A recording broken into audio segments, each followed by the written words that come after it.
बिस्मिल्लाहिर्रहमानिर्रहीम बिस्मिल्लाहिर्रहमानिर्रहीम। अस्सलाम वालेकुम नाज़रीन, उम्मीद करती हूँ सब खैरियत से होंगे। आज की हमारी अच्छी बात कुछ यूँ है कि एक आलिम दीन पेंसिल से बैठे कुछ लिख रहे थे। उनका बेटा करीब आया और तुतलाते हुए दरियाफ्त किया, बाबा आप क्या लिख रहे हैं? उस आलिम दीन ने मुस्कुराते हुए अपने बेटे से फरमाया, बेटा मेरे लिखने से भी ज़्यादा अहम ये पेंसिल है जिसे मैं लिख रहा हूँ, और मैं ये चाहता हूँ कि जब तुम बड़े हो जाओ तो तुम इस पेंसिल की तरह बनो। उस बच्चे ने ताज्जुब अमेज़ निगाहों से बाप को देखा और फिर बड़े गौर से पेंसिल को घूरने लगा, और वो इसकी किसी ऐसी खसूसियत को तलाश करने लगा जिसकी बुनियाद पर बाबा जान उसे पेंसिल जैसा बनने का मुतालबा कर रहे थे। बड़ी देर तक पेंसिल को देखने के बाद उसे कोई ऐसी चीज़ नज़र न आई जो उसके जहन को खटकती, और अब बच्चे से रहा ना गया, आखिरकार बाप से मालूम कर बैठा, बाबा जान इस पेंसिल में ऐसी कौन सी खसूसियत है जिसके सबब आपकी ख्वाहिश ये है कि मैं बड़ा होकर इस जैसा बनूं? उस आलम ने कहा, इस पेंसिल में 5 खसूसियात हैं और तुम ये कोशिश करो कि बड़े होकर तुम्हारे अंदर भी यही खसूसियात पैदा हों। पहली खसूसियत ये कि तुम बड़े बड़े कारनामे अंजाम दे सकते हो, लेकिन कभी ये मत भूलो कि कोई हाथ है जो तुम्हें चला रहा है और तुमसे ये कारनामे करवा रहा है, और वो अल्लाह ताला का दस्ते कुदरत है।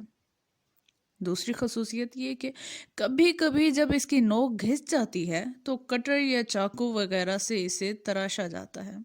अगरचे ये एक अजियतनाक चीज़ होती है, लेकिन बहरहाल इसकी नोक तेज़ हो जाती है और फिर ये अच्छे से काम करने लगती है। बस तुम्हें भी ये जान लेना चाहिए कि इंसान को अगर कोई सदमा और दुख पहुंचता है वो इसलिए होता है ताकि तुम बेहतर कारकर्दगी का मुजाहिरा कर सको। तीसरी खसूसियत ये कि पेंसिल ये इजाज़त देती है कि अगर कुछ गलत तहरीर हो जाए तो तुम रेज़र से इसे मिटाकर अपनी गलती की इस्लाह कर सको। बस तुम ये समझ लो कि एक गलती को सही करना गलती नहीं है। चौथी खसूसियत ये कि ये बात भी जहन नशीन रहे कि पेंसिल की लकड़ी और उसका खौल लिखने और तहरीर करने के काम नहीं आता, बल्कि लिखने के काम हमेशा वो मगज़ आता है जो इस लकड़ी के अंदर छुपा होता है। बस हमेशा तुम उस चीज़ का ख्याल रखो कि तुम्हारे जिस्म की कोई हैसियत व अहमियत नहीं है, बल्कि इसके अंदर छुपे तुम्हारी रूह और ज़मीर कदर कीमत वाला है, जिस्म नहीं। और पांचवी खसूसियत और आखिरी खसूसियत, पेंसिल जब कुछ लिखती है तो अपने कुछ नकोश कागज़ पर छोड़ देती है जो मुद्दतों कागज़ पर देखे जा सकते हैं। बस तुम भी ये बात समझ लो कि तुम जो भी काम करोगे उसके नकोश तुम्हारे बाद बाकी रहेंगे। अब ये तुम्हारा काम है कि तुम कैसे नकोश छोड़कर जाते हो। बस किसी अमल को अंजाम देने से पहले कई बार गौर व फिक्र कर लो कि कहीं तुम कुछ गलत तो नहीं कर रहे।